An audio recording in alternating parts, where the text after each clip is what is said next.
प्रिय विद्यार्थियों, नमस्कार।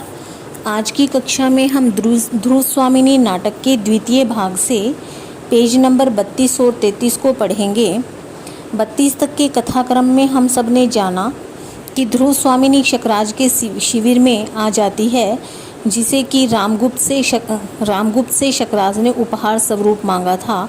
लेकिन जो शकराज की पत्नी कोमा है, वह इसे अपनी उपेक्षा व अपमान महसूस करती है और उसके धर्म पिता जो मिहिर देव हैं, वो भी शकराज के इस कार्य का विरोध करते हैं।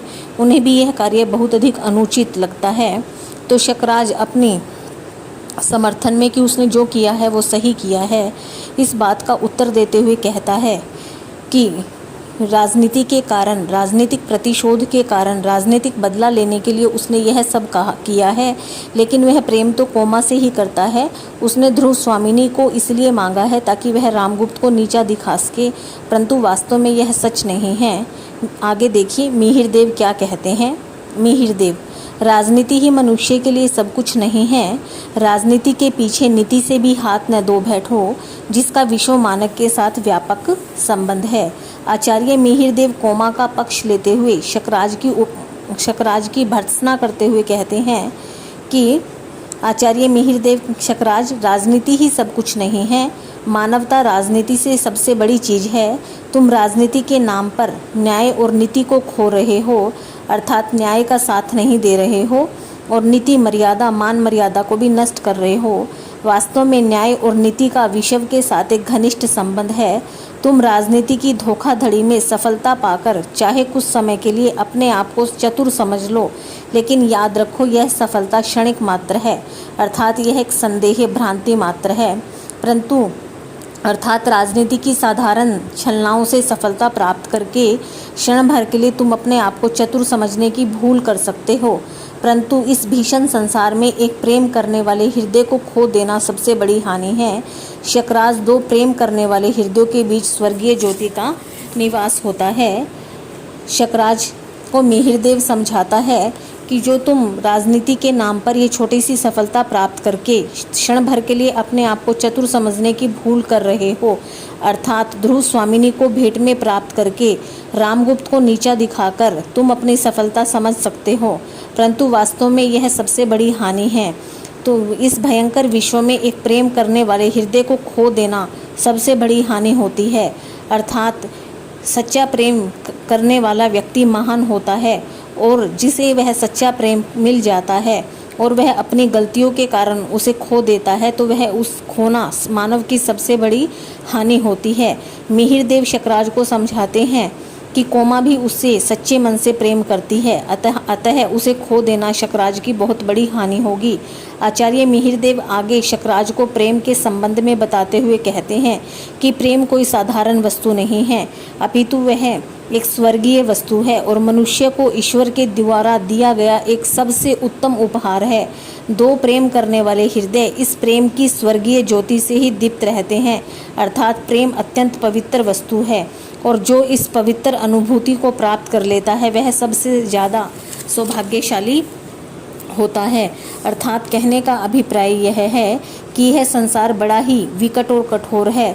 तुम अपनी प्रियतमा कोमा के साथ कोई विश्वासघात न करो, क्योंकि सच्चा प्रेम करने वाला हृदय या साथी मिलना बहुत अधिक कठिन होता है। कोमा के प्रेम पगे हृदय को ठुकराने की भूल मत करो, क्योंकि यह तुम्हारे लिए बड़ी हानि की बात है। दो सच्चे प्रेमी हृदयों या आत्माओं के पवित्र प्रेम में ही परम ज्योति परमात्मा का निवास होता है। अतः कोमा के सच्चे प्रेम का अपमान करके तुम परमात्मा का अपमान करने की भूल मत करो, वरना तुम्हें इसका भारी कष्ट उठाना पड़ेगा।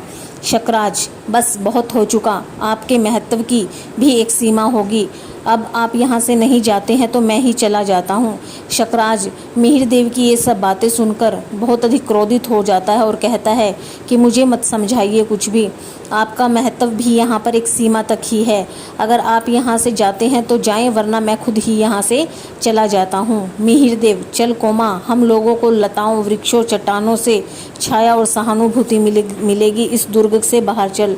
मिहिर देव कोमा को कहते हैं कि यहाँ अब तुम्हारे इस महल में तुम्हारे लिए अब कुछ भी नहीं बचा है। इससे अच्छी शांति तो हमें लताओं से, वृक्षों से, चट्टानों से और वृक्षदार पौधों से छाया और सहानुभूति मिल जाएगी।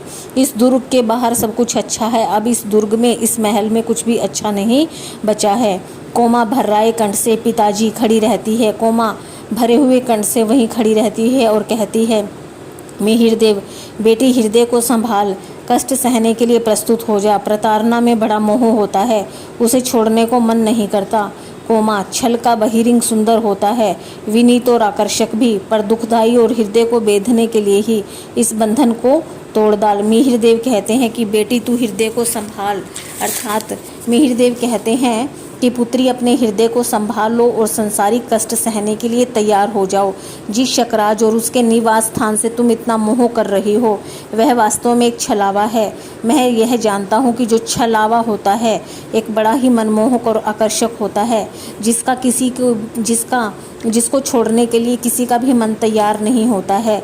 इस छलावे का बाहरी स्वरूप बड़ा सुंदर, विनयपूर्वक और आकर्षक होता है, परंतु वास्तविकता यह है कि यह सदैव दुखदायी और कष्ट देने वाला ही होता है। अतः तुम्हें चाहिए कि तुम मेरी इस बात का अर्थ समझते हुए शकराज से सभी बंधनों को तोड़ डालो और अभी मेरे साथ चलो। कोमा सकरुण भाव से, तोड़ डालूं पिताजी? मैंने जिसे अपने आंसुओं से सींचा वही धुलार भरी वल्लरी मेरी आंख बंद कर चलने से मेरे ही पैरों में उलझ गई है। दे दूं एक झटका, उसकी हरी भरी पत्तियां कुचल जाएं और छिन्न होकर धूल में लौटने लगे। ना, ऐसी कठोर आज्ञा ना दो। जब इन पंक्तियों में जब मिहिरदेव कोमा को प्रेम आघात को सहन करने के लिए कहता है तो वह विक्षिप्त हो जाती है, दुखी हो जाती है और कहती है, कोमा अपने पिता को कहती है कि पिताजी आप चाहते हैं कि मैं प्रेम की उस बेल को तोड़ डालूं, अर्थात छिन्न भिन्न कर दूं, नष्ट कर दूं, जिसे मैंने अपने लगातार बहने वाले आंसुओं के प्रवाह से सींचा है, अर्थात जिसे मैंने अपने आंसुओं के जल से सींच कर बड़ा किया है, जिसमें मेरे हृदय का अथाह प्रेम भरा हुआ है। मैं स्वयं यदि अपनी आंखें बंद किए चलते समय उसमें उलझ गई तो क्या उसे स्वयं अपने हाथों से एक झटके में तोड़कर उसकी हरी भरी पत्तियों को धूल दूषित होने के लिए मिट्टी में फेंक दूं? अर्थात आपकी आज्ञा अनुसार मुझे ऐसा करते हुए बड़ा ही हार्दिक दुख होगा। अर्थात कोमा कहना चाहती है कि कोमा के हृदय की प्रेम भावना का वर्णन है और कोमा इस प्रेम के ऊपर जो आघात लगा है, जो शकराज ने उसे कष्ट पहुंचाया है, वह उससे सहा नहीं जा रहा है और कोमा की मनोदशा अत्यंत ही दयनीय है। मिहिरदेव निश्वास लेकर आकाश को देखते हुए, मिहिरदेव एक बड़ा सा श्वास लेते हुए आकाश को देखते हुए कहते हैं कि हाँ, यहाँ तेरी भलाई होती तो मैं चलने के लिए न कहता, कि अब यहाँ पर तेरा कुछ भला होता, अच्छा होता तो मैं तुझे अपने साथ चलने के लिए कभी न कहता। हम लोग अखरोट की छाया में बैठेंगे, झरनों के किनारे दाग के कुंजों में विश्राम करेंगे, जब नीले आकाश में मेघों के टुकड़े मानसरोवर जाने वाले हंसों का अभिनय करेंगे, तब तू अपनी तकली पर ऊन काटती हुई कहानी कहेगी और मैं सुनूंगा। हम पहले की तरह पिता और बेटी आराम से कहीं और समय बिताएंगे। हम अखरोट के वृक्षों की छाया में बैठेंगे, झरनों के किनारे जहाँ दाख के जंगल हैं वहाँ विश्राम करेंगे, नीले आकाश के नीचे आकाश के मेघों के टुकड़ों को देखेंगे और मानसरोवर में हंसों को अभिनय करते हुए देखेंगे। और तू वहाँ पर अपनी तकली पर जब ऊन को काटती हुई अपनी कहानी सुनाएगी तो मैं आराम से बैठकर सुनूंगा। अर्थात तुम्हें अब दोबारा से पुराने समय में वापस आना होगा और ये शकराज के साथ बिताए हुए समय को भूलना होगा। आगे पेज नंबर 33 पे देखिए क्या संवाद है। कोमा तो चलूं? चारों ओर देखकर एक घड़ी के लिए कोमा अच्छा तो पिताजी क्या मैं आपके साथ चलूं? एक घड़ी के लिए वो चारों तरफ नज़र मारती है। मिहिरदेव ऊब कर आकाश की ओर देखता हुआ, तू नहीं मानती? वह देख, नील लोहित रंग का धूमकेतु अविचल भाव से इस दुर्ग की ओर कैसा भयानक संकेत कर रहा है। हाँ हाँ, तू मान क्यों नहीं रही है? तू देखना, नीले रंग के आकाश में एक धूमकेतु अविचलित भाव से जो घूम रहा है, वह भी इस दुर्ग में जो अब भयानक होने वाला है उसकी ओर संकेत कर रहा है। अर्थात इस दुर्ग में अब तेरे लिए कष्ट ही कष्ट हैं। वह धूमकेतु भी इसी भाव की ओर संकेत कर रहा है। कोमा उधर देखते हुए, तब भी एक क्षण मुझे। कोमा फिर देखती है, फिर भी मुझे एक क्षण के लिए तो रुकना चाहिए। मिहिर देव, पागल लड़की, अच्छा मैं फिर आऊँगा, तू सोच ले, विचार कर ले, मैं जाता हूँ। मिहिर देव उसको समझाकर थक जाता है और अपनी बेटी को कहता है कि बेटी तू पगला गई है। अच्छा अभी तुझे मेरी बात नहीं समझ में आ रही, तू अभी यहाँ रुकना चाहती है, तू सोच ले, विचार कर ले, मैं चला जाता हूँ, मैं दोबारा फिर आऊँगा। कोमा जाना ही होगा, तब यह मन की उलझन क्यों? अमंगल का अभिशाप अपनी क्रूर हंसी से इस दुर्ग को कंपा देगा और सुख के स्वप्न विलीन हो जाएंगे। मेरे यहाँ रहने से उन्हें अपने भावों को छिपाने के लिए बनावटी व्यवहार करना होगा।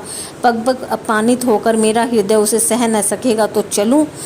ये पंक्तियाँ महत्वपूर्ण हैं, ध्यान से सुनिए। तो कोमा कुछ भी सोच समझकर कहती हैं, हाँ हाँ मुझे यहाँ से जाना ही होगा। मैं अपने मन ही मन में इतनी उलझन क्यों पाल रही हूँ? यहाँ पर अब मेरे लिए कुछ शेष बचा भी तो नहीं है, क्योंकि शकराज तो अब ध्रुव स्वामिनी से प्रेम करने लगे हैं। अमंगल का अभिशाप, यहाँ पर अब कुछ भी मंगल नहीं होगा, अर्थात अमंगल का अभिशाप इस दुर्ग के ऊपर अब अमंगल की छाया पड़ गई है, अर्थात अमंगल होने का वरदान इसको, अभिशाप इसको मिल गया है। ये अपनी क्रूर हंसी से इस दुर्ग को कंपा देगा, अर्थात इस दुर्ग पर जो अमंगल की छाया पड़ गई है वह इस पूरे दुर्ग को कष्टों से कंपा देगी और अब सुख के सारे सपने इसमें नष्ट हो जाएंगे, अर्थात अब मुझे यहाँ पर किसी प्रकार का सुख प्राप्त नहीं होगा। और अगर मैं यहाँ रही तो मुझे कि शकराज भी मेरे साथ बनावटी व्यवहार करेगा और अपने भावों को छिपाएगा, क्योंकि वास्तव में वह प्रेम तो अब ध्रुव स्वामिनी से करने लगा है और मेरे साथ बनावटी व्यवहार करेगा, जो कि मुझे बिल्कुल भी सहन नहीं होगा और पग पग पर मुझे अपमान को सहना पड़ेगा। इन सब भावों को मेरा हृदय कभी नहीं सह पाएगा, तो इसलिए क्यों ना मैं चली ही जाऊं। शकराज प्रवेश करके कोमा जाती हूँ राजा। इतने में शकराज वहाँ प्रवेश करता है और कोमा कहती है कि महाराज अब मैं यहाँ से हमेशा के लिए जा रही हूँ। शकराज कहाँ? शकराज पूछता है कहाँ जा रही हो? आचार्य के पास। और कहती है कि आचार्य मिहिर देव के पास। मालूम होता है कि वे बहुत ही दुखी होकर चले गए हैं और लगता है वो यहाँ से बहुत अधिक दुखी और परेशान होकर चले गए हैं। कोमा धूमकेतु को दिखाकर, उन्होंने मुझसे कहा है कि तुम्हारे दुर्ग में रहने से अमंगल होगा। कोमा कहती है कि जो मेरे पिता धर्मदेव हैं उनकी भविष्यवाणी सही होती है। आकाश में दूर देखो, वो धूमकेतु दिखाई दे रहा है। उसे दिखाकर उन्होंने कहा है कि अब तुम्हारे दुर्ग में कुछ भी अच्छा नहीं होगा, यहाँ सब अमंगल ही अमंगल होगा और तुम भी इस अमंगल की भागीदार मत बनो, अर्थात तुम यहाँ से चली आओ। शकराज भयभीत होकर उसे देखता हुआ, ओहो भयावनी पूछ वाला धूमकेतु, आकाश का उच्च श्रृंग पर्यटक, नक्षत्र लोक का अभिशाप। कोमा आचार्य को बुलाओ, वे जो आदेश देंगे वही करूँगा, इस अमंगल की शांति होनी चाहिए।